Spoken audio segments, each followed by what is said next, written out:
I was in my mid to late 20s when I found this story in Yahoo. And remember, at this time, Yahoo and Google were competing against each other as the best search engine. Of course, now we know who's the one that's on top. That's Google, of course. That's no knock to Yahoo.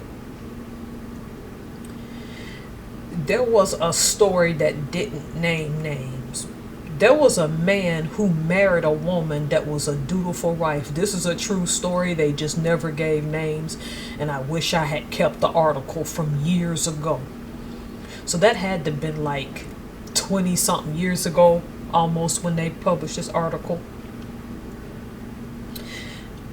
Man was married, and his guy friends looked at his wife and remembered her from somewhere but could not pinpoint where they had seen her.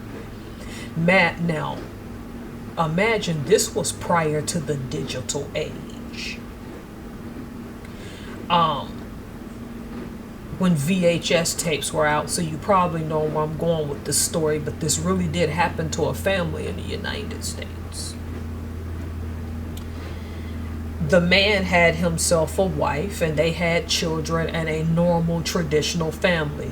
She did everything the traditional wife did. She went to PTA meetings, she did bake sales, she cleaned the house, she was a wonderful mother. But those guy friends could not quite pinpoint where they had seen this woman. Then one day, one of them got an epiphany and remembered where they saw her, went back, bought one of the old VHS tapes, and there she was. So the friend who's married to this woman was told, and I don't remember if they showed him the tapes as proof or told him the name of the tapes. And he had to tell his wife that he had learned that back in, I think, the 70s or 80s, he now knows that she was a well-known porn star. She'd managed to leave the porn industry, marry into tradition, and leave that life fully behind, but she did not tell the husband that that was her past. This really happened. It was in a Yahoo story that to this day I wish I had kept. And the way I read into the story, they went to therapy, but he had considered divorce. I don't know if he had divorced her or not. But it was hard for him to know that that was her past and that his friends had seen her in those videos with multiple men, but he now knew those videos were out there, so he worried about his children, he worried about his reputation as a typical suburban family.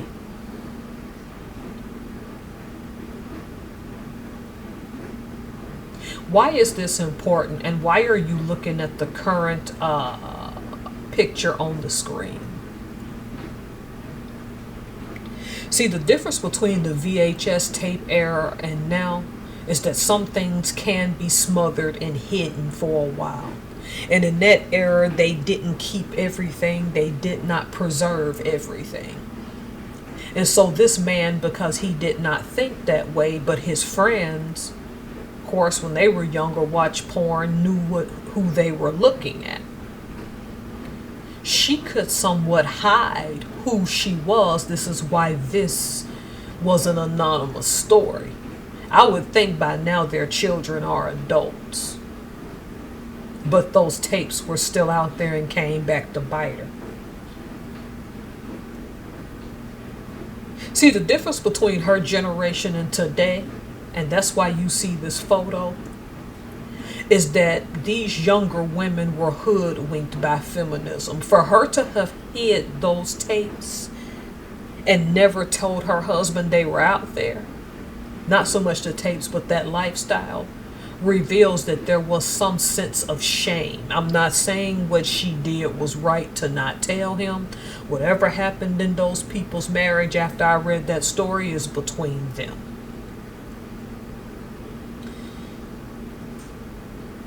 The difference between that generation and this generation is that These modern feminists tell on themselves, and here's my thing: if you want to be a feminist, I'm not here to stop you from doing that, okay? And if I lose subs, I'm okay with that, because I'm gonna go nuclear in this one. So there ain't no sense in me even how I'm going nuclear today. I believe that there is a digital degeneracy Olympics. And these women are winning gold medals left and right, doing things that women of past generations would not dare to come out and say that they did. We're coming up on the article. And for those of you who are in the know that know the truth, this doesn't shock you. For some reason, there are European and Australian women making high-end bets about who can sleep with the most guys. They're young, attractive, and beautiful and have things going for them. One of these girls is so well known that her own father offered to pass out her business card at local pubs in Great Britain when he's out with his male friends. And her mother helped make posters so that she could go advertise her service. And both parents knew what she was doing. So they actively participate in her gold medals of the Degeneracy Olympics. Quit lying to yourselves and saying there's no correlation between modern feminism and this mess going on. You all are all and out telling on yourselves now. See, my thing is, do what you want with your body, but to tell yourself it's your choice. Your choices have consequences. And I'm not saying anybody that's listening or myself don't have a past. No one here is perfect, but y'all are taking this stuff to a level it don't need to go. Here's why this article bothered me, and you all can go and read it in the description. You cannot put yourself out there, your face, your body, for everybody to buy you as a commodity, use your body as a brand in one instance, and say you want a boyfriend, a stable relationship, in other words, whilst doing what you do. On the other hand, because one of these women in one of the articles I read recently, I think it was January, after sleeping with so many men, a couple of hundred, said, I want a traditional family one day with like a couple of children and stuff, and had the nerve to show her face. Ma'am, you're not attractive enough for a man to put up with that. And see, the thing is, these women who are participating in this degeneracy Olympics for their medals, competing back and forth. Oh, you stole my ideal to sleep with the most men, and seeing who can sleep with the most men. Fail to understand that their beauty will fade with time. And let's say you stay naturally beautiful. Congratulations, you have a great physique. You took care of your body gym-wise and diet-wise. You took great care of your face. You went and got your regular massages, and you look good. Maybe that's plastic surgery, but that's also your choice. I'm not condemning it. Congratulations, you have a pretty exterior. Who are you on the inside? Because see, I'm going to tell you something. When you go doing this stuff, putting your face out there, saying you want somebody and you want a stable relationship while doing this stuff, see, there's a thing called process of elimination that never went away. And because you showed your face and told people who you are and where you're from, you have eliminated yourself from the traditional paradigm. That beautiful white picket fence, the dog and the cat, the little dog house in the backyard. the PTA meetings. Do y'all not watch? I'm gonna tell you something. It shocks me that this ain't happening in the United States on a large scale. And one of these women mentioned in this article had already been warned by the United States when it got to our authorities. If we find out you're doing this, we're gonna kick you out of the country. Even for the United States, these women are too radical, so that should tell y'all something. That our own country had already told one, come try that here, and we're gonna deport you.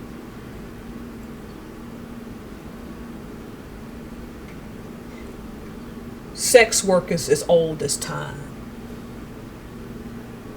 And I'll tell y'all something that's going to shock you. There was a time when I was young, and though I wasn't a feminist, the one thing I believed, which is now a stupid thing to confess, is that in my late 20s, I thought prostitution should be legalized in the United States. Because I figured if they legalized it, then you would have to go get regular STD checks and all of that stuff. And that's my naive way of thinking. And before you come after me, understand I've never been a feminist and never subscribed to that way of thinking.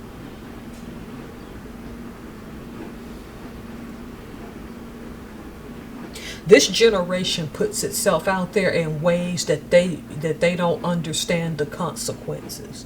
I want a boyfriend, but I can understand how that can be challenging. Do you understand that the boyfriend is the least of your problems? That you're not gonna have a traditional life because this is how you choose to live? Boyfriend, are you even going to get married? I don't think so.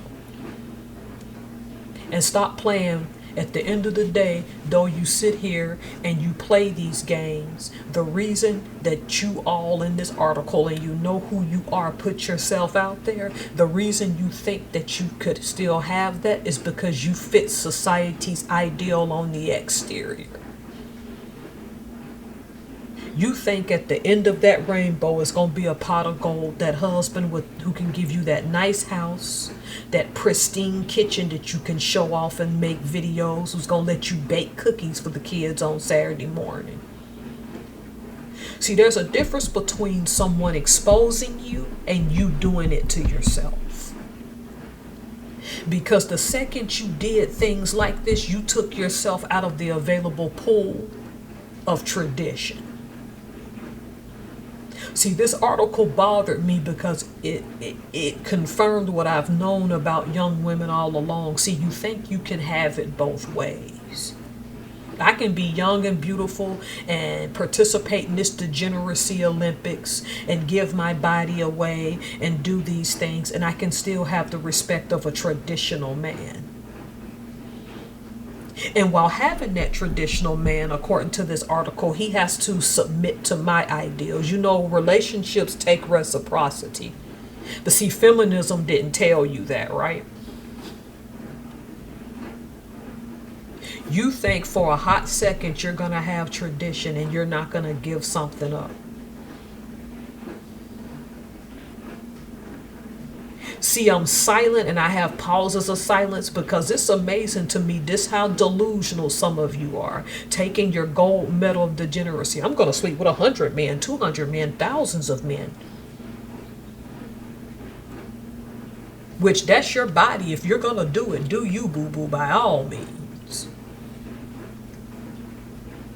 Quit telling a person in a relationship that takes reciprocity that they have to put up with your nonsense without the ideal that you're going to also have to come together as one.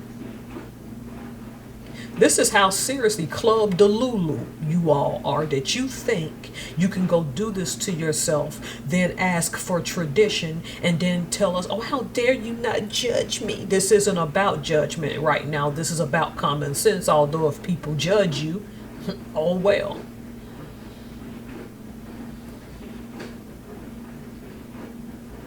It's pathetic. And it's below the pale for you to think that you can go sleep with other men because, in quotation marks, that's your job, while your boyfriend, excuse the burp, told you I might have acid reflux, while the person you're with is supposed to sit there, accept that, and not have their own boundaries. Because in doing so, in this article, you are telling that person how the relationship's going to work. So you are being dictatorial, not cooperative and collaborative. See, that's the lie that this modern feminism has told you. Because you know what that type of man knows? That he can go get someone traditional and get away from you. And I hate to tell you, it's one thing when you did something in private and people expose you.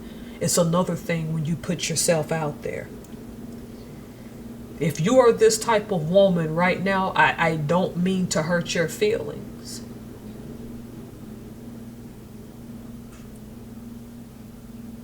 But you're just going to be a cautionary tale. And in most instances, traditional men are not going to marry you. The sleeping with the men, that's bad enough, because then they have to take the slack from other people making jokes or making inappropriate comments about you. That's bad enough. It is your audacity and arrogance that gets you in as much trouble. Oh, I should be able to do this, and I want somebody that's going to put up with it. This one-sided narrative that feminism allows you to live. If you haven't started doing this but considering it, please reconsider and think about it. Something seems like a good ideal at the time, but it's actually not that smart to do.